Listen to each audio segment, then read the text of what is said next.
साथियों, आज हम नजीब के 9 साल के डिसअपीयरेंस पे यहाँ पर जमा हुए हैं और नजीब के साथ जो कुछ हुआ वो कोई एक अकेला वाक़या नहीं था। वो एक मामूली किस्म का झगड़ा नहीं था, वो मामूली किस्म की झड़प नहीं थी, बल्कि हम सब जानते हैं और हम सब ये मानते हैं कि ये जो कुछ हुआ ये एक डेलिब्रेट अटेम्प्ट था।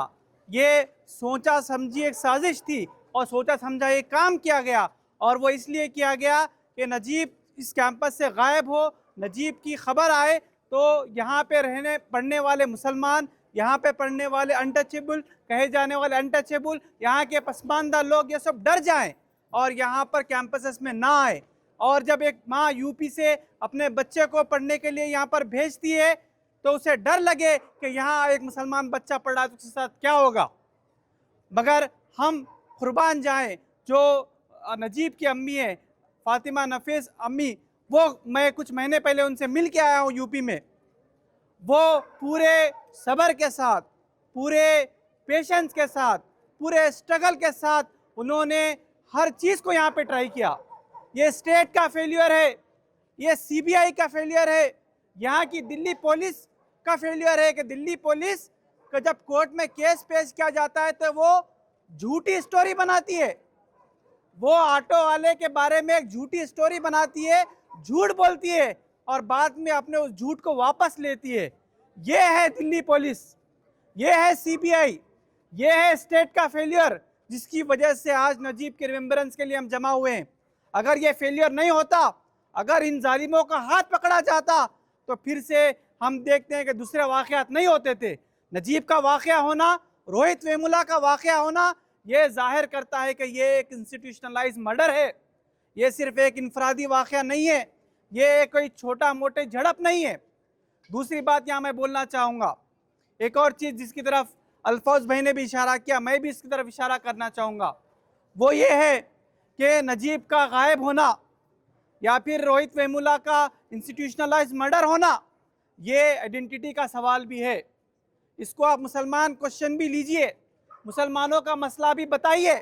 अगर आप नहीं बताते हैं तो ये जहाँ एक तरफ पॉलिटिकल वायलेंस हो रहा है, आप एक इंटेलेक्चुअल और एपिस्टेमिक वायलेंस करते हैं आप, और जहाँ पर स्टेट मुसलमानों के घरों को ढा रहा है, बुलडोज कर रहा है, पब्लिक विजिबल होने पे हक छीन रहा है। आप देखिए कि हमारा होम मिनिस्टर साहब कहते हैं मुसलमानों की आबादी उनकी डेमोग्राफी से डर दिलाते हैं, यानी मुसलमानों के प्रेजेंस से ये डर दिला रहे हैं। और आपका काम होना चाहिए कि मुसलमानों की इस आइडेंटिटी को कबूल करके उस डर को दूर करें, लेकिन आप उस आइडेंटिटी को कबूल नहीं करते हैं तो आप इंटेलेक्चुअल वायलेंस करते हैं। और मैं आपको बताना चाहूँगा कि कुछ दिन पहले जब आई लव मोहम्मद का प्रोटेस्ट हुआ तो हज़ारों लोगों पर FIR की गई, डजन्स लोगों को गिरफ्तार किया गया, बरेली के इमाम साहब को गिरफ्तार किया गया। तो यहाँ पर एक जो डिजिटल पोस्टर है, अपने आप को एंटी फैसिस्ट कहता है, वो एक आर्टिकल लिखता है और वो आर्टिकल लिखते हुए ये कहता है कि ये जो इमाम साहब प्रोटेस्ट कर रहे थे, ये जो लीडर प्रोटेस्ट कर रहे थे, ये बीजेपी की हेल्प कर रहे थे। ये बात कहते हैं कि बीजेपी की हेल्प है।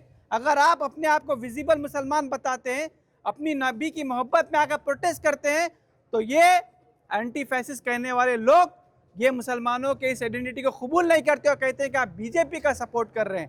तो हम कहते हैं कि ये इंटेलेक्चुअल वायलेंस भी बंद होना चाहिए। जहाँ एक तरफ पॉलिटिकल वायलेंस ख़त्म होना है, वहीं ये इंटेलेक्चुअल वायलेंस भी ख़त्म होना चाहिए।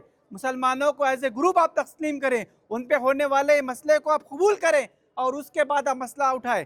रोहित वेमुला का कत्ल किया जाना इंस्टीट्यूशनल अंदर ये दलित का मसला है, ये पिछड़ों का मसला है, वहीं नजीब का जाना ये मुसलमान का मसला है। तो इसको कबूल करवाना ये हम सब की जिम्मेदारी है। अगर ये लेफ्ट कबूल नहीं करता है या दूसरी तंजीम कबूल नहीं करती है तो हम कहते हैं कि जिस तरीके से ABVP के बारे में हम नारा लगा रहे हैं मुर्दाबाद का, वो पॉलिटिकल वायलेंस कर रहा है, तो आप भी इंटेलेक्चुअल वायलेंस कर रहे हैं।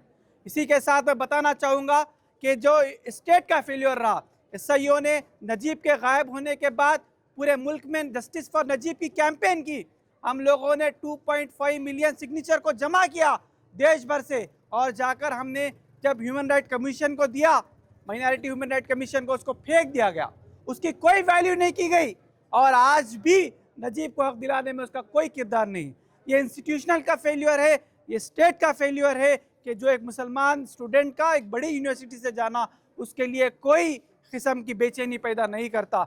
इस सहयोग की जानिब से student Islamic organisation of India की जानिब से हम मुल्क भर में इस बात को लेकर आए कि 9 साल होने नजीब को इस गायब हुए हो रहे हैं, और 9 साल के बाद भी ये सवाल फिर से मुसलमान की सिक्योरिटी का, एक दलित की सिक्योरिटी का और हम सब के एम्पावरमेंट का भी बाकी रहता है, और ये ज़िंदा रहना चाहिए। इस वाक़े को हमें याद करना चाहिए, और ये वाक़या सिर्फ़ एक मामूली झड़प का वाक़या नहीं, बल्कि इस वाक़या एक जुल्म की दास्तान है, ये स्टेट के फेलियर की दास्तान है। वहीं पर फ़ातिमा अम्मी जो कोशिश कर रही है उनको हम सैल्यूट करें, और वही रेसिस्टेंस और वही कुर्बानी जो आज फ़लस्तीन के लोग दे रहे हैं, किसी न किसी शक्ल में हमारे यहाँ के लोग जो जुल्म सहते हुए भी दे रहे हैं, हम उन सब की कुर्बानी से अपने ईमान के साथ, उस सब्र के साथ अपने स्ट्रगल को यहाँ पर हिंदुस्तान में जारी रखेंगे। आप तमाम लोगों का फिर से मैं शुक्रिया अदा करता हूँ। सहयोग को मौका देने के लिए बहुत बहुत शुक्रिया। अस्सलाम वालेकुम।